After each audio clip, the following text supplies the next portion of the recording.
Shalom saudara terkasih, salam jumpa bersama saya Rama Anselmus Amo MSC dalam RSM pada hari Sabtu biasa pekan ke-34, hari terakhir dalam tahun liturgi gereja tahun B. Kita besok masuk dalam masa Advent, memulai tahun liturgi tahun C. Saudara, tahun liturgi gereja ini ditutup dengan pesta Santo Andreas Rasul. Dan mari kita lihat bersama bacaan-bacaan pada hari ini yang mengantar kita untuk merenungkan tentang peranan Rasul Andreas dalam membangkitkan iman Kristiani sebagai Rasul Yesus. Saudara, semoga Anda dalam keadaan baik dan sehat selalu tentunya, dan kiranya juga bagi saudara-saudari yang masih sakit semoga memperoleh kekuatan dan peneguhan dalam kehidupan dan memperoleh kesembuhan dari Tuhan Yesus. Saudara, gereja merayakan pesta Santo Andreas Rasul, salah satu dari 12 rasul yang dipilih Yesus secara langsung. Dan mari kita bersama merenungkan makna panggilan dan kesaksian hidup Santo Andreas ini.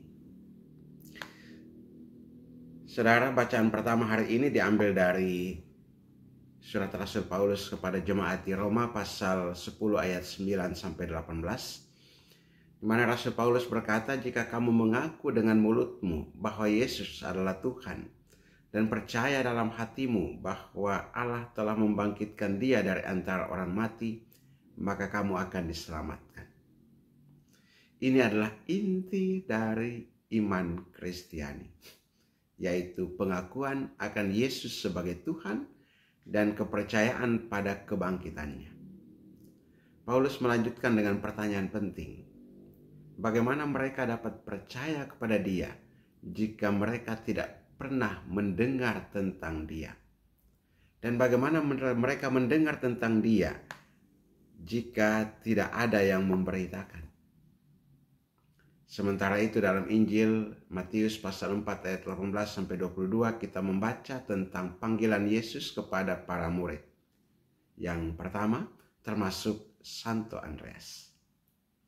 Saat Andreas sedang bekerja sebagai nelayan bersama saudaranya Simon Petrus, Yesus berkata, "Mari ikutlah aku dan kamu akan kujadikan penjala manusia."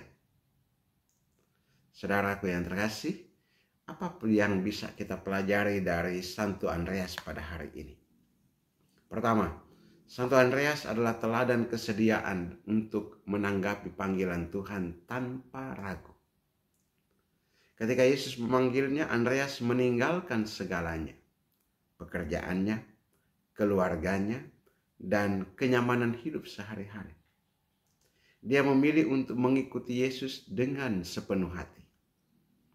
Hal ini mengingatkan kita bahwa panggilan Tuhan seringkali mengajak kita keluar dari zona nyaman kita.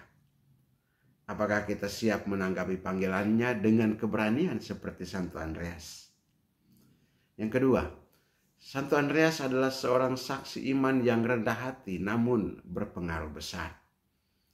Dalam Injil Yohanes, kita membaca bagaimana Andreas membawa saudaranya Simon Petrus kepada Yesus.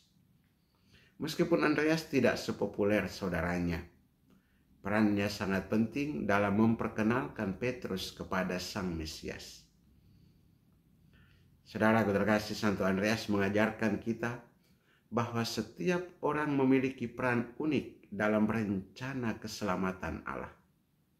Meskipun peran kita mungkin tampak kecil, setiap langkah iman kita dapat membawa perubahan besar dalam hidup orang lain.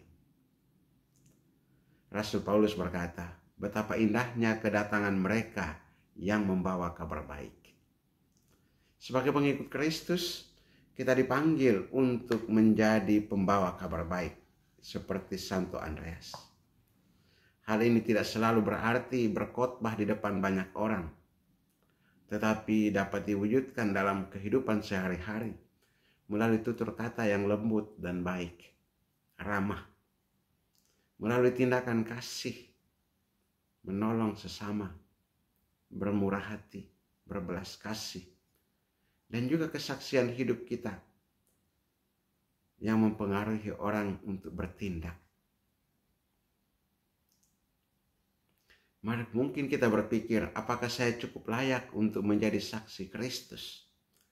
Namun Santo Andreas dan para rasul lainnya adalah orang-orang biasa, nelayan yang sederhana. Mereka menjadi luar biasa karena mereka taat kepada panggilan Tuhan dan berserah sepenuhnya kepadanya. Hari ini saat kita merayakan pesta Santo Andreas, mari kita belajar dari keberaniannya untuk meninggalkan segalanya demi mengikuti Yesus. Dan dari kerendahan hatinya untuk menjadi saluran kasih bagi orang lain. Marilah kita berdoa. Allah yang Maha Rahim, kami bersyukur atas teladan Santo Andreas Rasul yang dengan berani meninggalkan segalanya untuk mengikuti panggilan Putramu Yesus Kristus. Bimbinglah kami untuk menjadi murid yang setia, yang tidak hanya mendengar panggilan-Mu, tetapi juga menanggapinya dengan sepenuh hati. Tolonglah kami untuk menjadi pembawa kabar baik di dunia ini, seperti Santo Andreas yang memperkenalkan orang lain kepadamu. Semoga hidup kami selalu memuliakan nama-Mu dan menjadi berkat bagi sesama. Kami mohon ini demi Yesus Kristus Putra-Mu Tuhan dan Juru Selamat kami yang hidup dan berkuasa bersama Dikau dalam persatuan dengan Roh Kudus Allah sepanjang segala masa. Amin. Terima kasih saudaraku telah mendengarkan renungan ini. Mari kita belajar dari teladan Santo Andreas dan menjadi saksi Kristus dimanapun kita berada. Sampai jumpa di renungan berikutnya. Berkat Allah Maha Kuasa turun dan tinggal atasmu dalam nama Bapa dan Putra dan Roh Kudus. Amin.